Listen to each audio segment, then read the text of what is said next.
Saya tidak terlalu jauh tentang kematian seperti apa, tapi saya hanya mendoakan mudah-mudahan ilmu yang diberikan kepada siapapun yang ada di sekitarnya, beliau bisa memberikan sesuatu yang terbaik. Artinya menjadikan pendorongnya untuk nilai ibadahnya menghadap kepada Allah Subhanahu wa taala. Dari saya doa terbaik. Beliau cukup lama di Pemimpin 1 sampai dengan 3 dengan Kang Komar.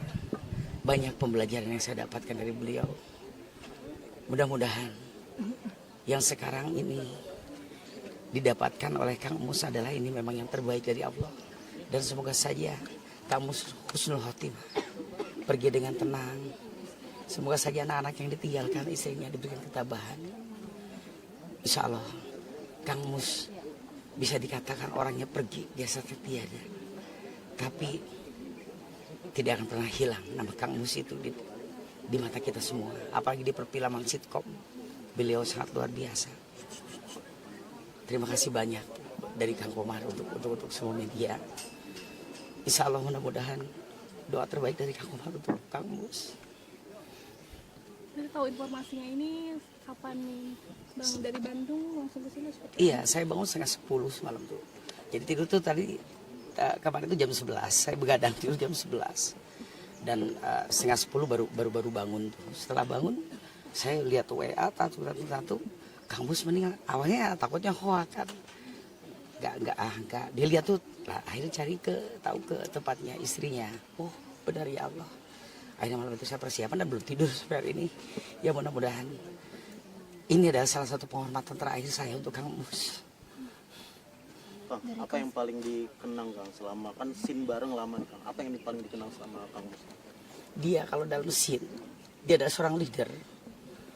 Dia kalau dalam setiap scene, dia memberikan sebuah petua-petua kepada realnya hidup, sebenarnya hidup yang dilakukan dalam scene film itu. Sehingga kita merasakan dalam film itu, merasakan sesungguhnya dalam kehidupan nyata. Terakhir yang didapatkan penyebab meninggalnya itu apa dari Bang? Saya nggak mendengar tentang sakit, tentang apa. Saya mendengarnya sehat saja. Sudah syukur alhamdulillah saya pikir sehat. Dan insya Allah mudah-mudahan kita semua yang ada diberikan kesehatan semuanya. Tapi Kang Mus nggak pernah cerita selama sakit-sakitnya itu nggak pernah cerita ke teman-teman ya? Nggak ada kabar berita apapun. Iya. Insya Allah mudah-mudahan doa terbaik dari saya untuk Kang Mus. Sekali lagi, ini adalah salah satu penghormatan yang terakhir untuk Kang Mus. Boleh jasadnya pergi, tapi namanya tidak akan pernah hilang. Namanya selalu ada dalam hati. Sosok beliau bisa dikatakan humble, mau meriding siapapun ketika bermain, dan mau membangun siapapun yang kira-kira ingin bisa dibangun. Mohon maaf saya kalau banyak kesalahan, banyak kekurangan. Izin dibukakan pintu maaf seluas-luasnya. Bang, bisa diceritakan mungkin Bang? Ya, jadi awalnya saya dapat kabar ketika udah papa itu digotong ke rumah sakit, dikabarin sama bunda lagi di mana, baru nyampe Jakarta, mau ke Jakarta Pusat, mau ke kampus. Taunya dikabarin sambil kirim video kondisi papap lagi masuk rumah sakit. Wah, itu di mana? Akhirnya langsung nggak jadi ke kampus, jadinya ke rumah sakit di Cawang. Dari situ jam 6:30 pagi kemarin jam 6:30. Terus ngelihat langsung kondisinya nggak sadar. Ya dokter langsung menangani. Akhirnya dapat hasil lab CT scan-nya ada penyumbatan pembuluh darah di batang otak bagian belakang. Jadi di rumah tuh sempat pingsan dulu. Sempat pingsan dulu katanya. Tapi kalau misalnya kan kalau melirik beberapa hari ke belakang itu sempat sakit atau sempat merasa pusing atau seperti apa Bang? Mungkin ada keluhan? Beberapa minggu ke belakang ya katanya, kata bunda itu papap ini kalau habis kecapean sering pingsan. Habis pingsan suka agak-agak ngeblank, pingsan, tapi nggak dibawa ke dokter karena besoknya langsung sehat lagi. dan katanya ketika dipaksa, ayo ke dokter periksa, enggak, udah sehat gitu kan. Kalau papa kan nggak selalu nggak pengen inilah, nggak pengen repot, udah kalau udah sehat, udah ngerasa sehat ya udah.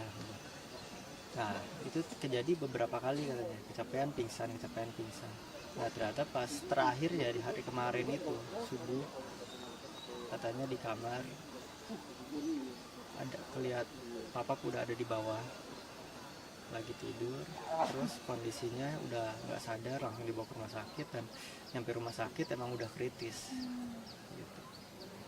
Akhirnya bertahan sampai sore, sampai 2:30 sampai dinyatakan henti jantung, henti napas.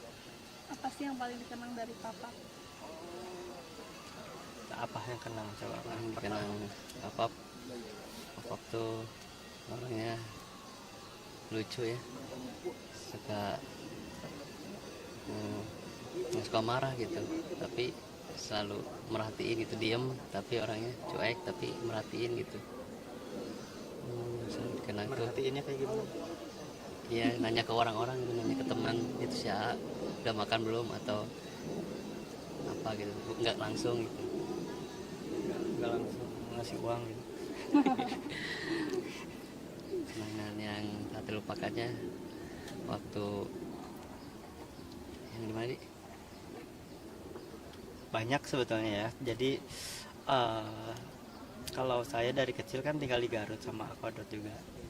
Jadi Papap itu setiap pulang ke Garut sebentar, pulang lagi ke Jakarta, itu tuh pertemuan singkat itu selalu dikangenin. Selalu, kenapa sih ketemunya bentar? Akhirnya kalau udah nggak sibuk Jakarta pulang lagi. Sampai kadang-kadang saya yang diculik datang ke Jakarta, ngeliatin kegiatannya apa, kesibukannya apa di Jakarta, latihan teater, di kampus IKJ.